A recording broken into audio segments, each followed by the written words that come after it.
guys, it's Forrest. I'm back with another installment. I hear a lot about these people talking about hotshot trucking. Man, it seems like everybody's out there getting themselves a dually and a big trailer and headed off down the road. And you see these YouTube channels, you think, woohoo, I'm going to do that. Well, I have to tell you, it sure is not all that easy to do. And it is, I like the work. Don't get me wrong, it's fun stuff to do, but there's a lot of work in front of it. And I'm telling you right now, there's so many pages and documentations and insurances and everything in the world you got to have out there, and you got to go get, physical examinations and drug testing, and man, it's a world of things out there to deal with.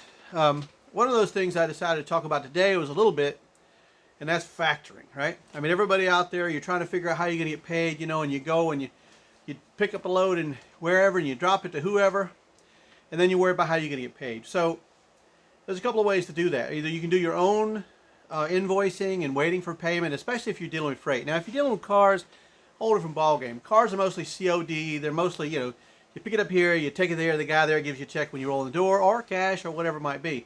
You get that a lot with cars. Occasionally, if you have a direct customer, you might do some billing with them, but pretty much it's COD. Now, with freight, it's usually different. I mean, with freight people, these brokers, they want to pay you in like 30 days, 45 days, 60 days, whatever it might be that they want to pay you. And it's not trying to hang on to your money. It's just they're working with multiple loads from these shippers or even the receivers, whoever's paying them. They're working with multiple loads, right? So the reality is, by doing that, they'll submit a whole bunch to be paid a whole bunch, and these companies then have a time that they want to pay this. So that's why you see this thing. So if you're trying to do the invoicing yourself and you get out there and you send this and you take forever and you don't see your money, and meanwhile you're racking up more cost and more operational expense, I can tell you just from experience, tough way to go. And you got to have a lot of strategic capital. You got to have a lot of set aside, a lot of operational capital to sit there and deal with, right? So here's the deal. There you have these things out there, and I know I say this for the experienced out there. You're going to say, oh, he's not telling us anything new. For the inexperienced, I am telling you something new, and that has to do with factoring. Now, these factoring companies, there's a whole bunch of them out there. They have all sorts of rules and navigations and stuff, but if you get yourself a good factoring company, the one thing you can count on is they're the people that are handling all your accounts receivables for you. And so when you drop the load and you get your documentation and you send that to the factoring company, and they'll pay you. They drop it right into your bank account the next day, 24 hours or something like that. You get paid and you're moving on. So your capital is moving on. Now, for that, you're going to pay a different percentage, 1, 2, 3% maybe, somewhere around those ranges, typically what you pay. But here's the thing. They're not all created equally. And the one thing, when you see them in the big glitzy advertisements you see all over the internet, when you've been watching a lot of hotshot videos or trucking videos, and you see all these different factoring companies, I won't mention any by name, but they're all pretty much the same. They don't tell you about this thing called recourse.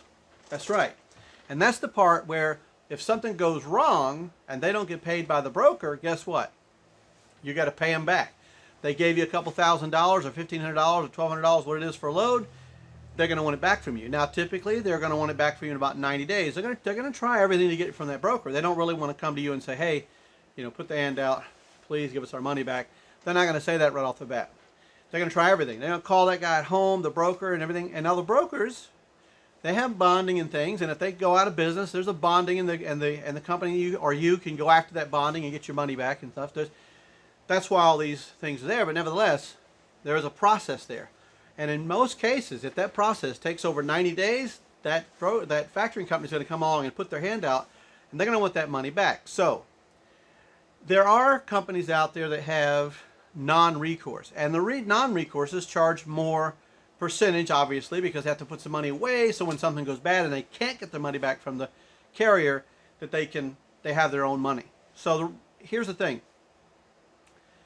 If you go with one of the non-recourses, then start looking at the percentages and really start looking at the fees, because a lot of those non-recourse companies, then they have these tacked on fees, right? They have processing fees and ACH fees, and so what they're doing is, yeah, they're going non-recourse, but if you're doing enough business with them before let's say you have a company and it goes bankrupt, and some of these non-recourse companies are telling you they're non-recourse, and it's only non-recourse if the broker goes under.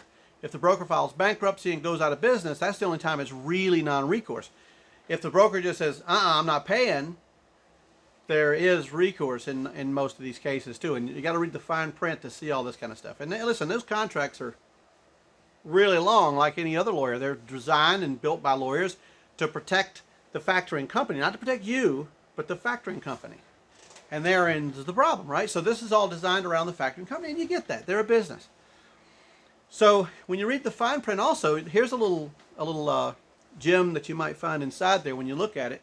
You could find, as I did, and when I looked at many of them, they all have something in there that if they go to recourse and the guy defaults, and if you're on a recourse thing, if the guy defaults or just says, hey, I'm not paying you, or for whatever reason doesn't pay the factoring company, realize this, that you've actually signed that that factoring company then can come after your assets. How about that? Your assets are available to that factoring company. That's right. They can actually take your assets. If you own a trailer, or if you own a truck, if you own anything, they can actually take your assets. How about that? So, that being said, it's really on you to do the due diligence. You've got to make sure that you read these things, you make sure of this, you make sure that they're recourse or non-recourse. And again, that's personal choice. I mean, I think the non-recourse sounds good, but when you start adding all these fees and stuff in, and then the recourse ones is scary, you know, because you think, man, I could be liable for $5,000, $6,000, $10,000, $12,000. But here's the thing. If you look at it, most of these companies, now there are some out there that only work off blacklist. Now, a blacklist is companies, these are brokers that are known not to pay. They have a record of not paying. They're known not to pay. And every one of these factoring companies has a list of these people. That's a blacklist, right? But the really good ones, the really good factoring companies also use a whitelist. And you can search their whitelist so that when you go on your load board and you see who it is, now sure, these load boards, man, whoo, they can move fast. Now, right now we're moving a lot of freight around the country. We're moving a lot of everything around the country right now. But if it starts to dry up a little bit, the load boards will move really, really fast. But most of them have online resources. You can take the MC number from your broker and pop it into their online resource, and it'll tell you if it's on their whitelist. Now, the companies that don't have a whitelist, and it's a good question to ask them, is, hey, do you operate off a whitelist or a blacklist? Blacklist is only people that are proven bad. Well, guess what? They weren't bad till they went bad, right? So what happens if you get one of them that was not bad and it goes bad on you, then you're stuck paying the price for them moving now to a blacklist, right? Better off to use only the ones that are on the white list. These are companies that have done, you know, thousands and thousands. They've done thousands and thousands of transaction with the particular factoring company that you're looking at, you know. And so what you want to do is say, hey, bud, Mr. Representative for the factory company, do you have a whitelist and blacklist system or only a blacklist system? If they say we only use blacklist, say, well, I think I'll move on down the road. If they say we have whitelist and blacklist, how do I access the whitelist? I print it out? No, there's too many of them.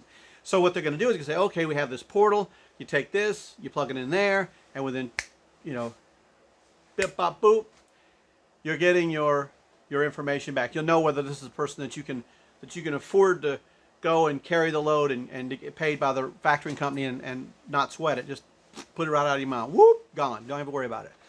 And that's where your credit comes in, right? So even the load boards have credit ratings. A, B, C, D, and the credit ratings. Some have different, but almost all of them are set up like that. And these factoring companies, well, they are also set up the same way. So they're using the same type of situation, A, B, C, D, whatever they are. And it's for a reason. They want to be cohesive with the things that you already know to do, right? They want to make sure that what they're doing and what you're doing already match. So there's no crazy getting used to how they're doing it. You know, there's no off the wall, you know, hey, I'm going to have to learn something completely brand new here. No, you don't have to do that. So when you go on the load board, you find the load going from here to there that you want to go, you know, and then you look at the name, down who the broker is. They'll a lot of times have A, B, C, whatever. It tells you how their credit is with that particular load board. And most load boards are pretty good about putting the low rated ones off, the ones they have trouble with. And so if you find one that's an A or a B or even a C, take that number, pop it in your factoring company's whitelist and then see if it's somebody to go with. That way you're limiting. You probably could be 1 in 10,000 loads at that point or more that possibly could come back as a chargeback or as a recourse settlement with you. And I'll tell you, if you're smart, also you'll take a little bit of each thing of each load that you take, and you'll put that aside, and we'll call that strategic capital reserve. And what it's really there for is if you do have a chargeback, you'll have the cash to not only pay the company back, but you'll have some left to go after that broker. Because remember, once the factoring company turns that back over to you, then you can then go after the broker.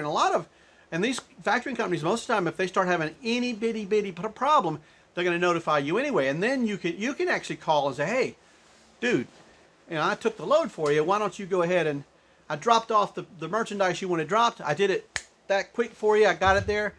Man, you got 5-star rating from the where they was going, and I got you that. So why don't you do this? Why don't you pay me? Yeah, why don't you pay me? And that's the thing. Now, the next thing about these factoring companies, a lot of them have deals set up with fuel cards, right? So you get a fuel card, and some of them are like, Flying J and Pilot and Loves and whatever they want. And then they have a whole bunch of independent truck stops out there that they work with as well. So here's the thing. One of my drivers, how can I put this? He likes to crap at Loves. That's his thing. He loves the Loves bathroom. He said it's like going into a 5-star hotel. But with our factoring that we use, they have a deal with Flying J and Pilot, which is the same company. So we have a deal with them. So we carry a fuel card with them. So what we do is, if this guy just has to go to the bathroom, guess what he does? He waits, finds the Loves, goes in there, does his business, buys his gas on our corporate credit card, and then every other time he buys at one of these other resources, which is perfectly fine. They're not going to dent you for that when you get into these situations. So my advice to you is, if you're offered a corporate card, if you're offered one of these fuel cards, what you really want to do is take advantage of that, because it can mean a significant change. It can mean a significant difference for you. You can actually see, per gallon prices go way lower. So you're in good shape. And then, if you do want to use the different other places, just use your corporate card or your debit card or credit card or whatever kind of card you're carrying in your wallet. Diners Club. That's one you probably haven't heard of from in a long time. But the reality is that factoring companies can be very good. Now, can you factor yourself? Yes, you can factor yourself. If you have a lot of cash laying around, you just want to put it out there and save 3%. But I can tell you from experience, I'm an investor in lots of different things. Companies, properties, all kinds of things. And I can tell you this. From an investor standpoint, if somebody's going to give you money at 2.75 or 3%, take their money. Because you're not going to find money that cheap. Not even your own money's that cheap, right? You're making a lot more than that with your own money somewhere in the business or doing whatever you're going to do. And keep your money flowing for you. Don't worry about these chargebacks as long as you stay in A, B. Now, if you go to C, you're probably okay, but who knows? Always plug it into your factoring company's software and find out if this is somebody that they've used before. And they'll go with people they haven't used before either, but you're kind of risking it for the biscuit. So that's all I got to say about that today. If you tune in or maybe subscribe down below, click that button. And if you like my videos, I've got a whole bunch more coming, even from the business side of being a hotshot company, which is very interesting. Thank you.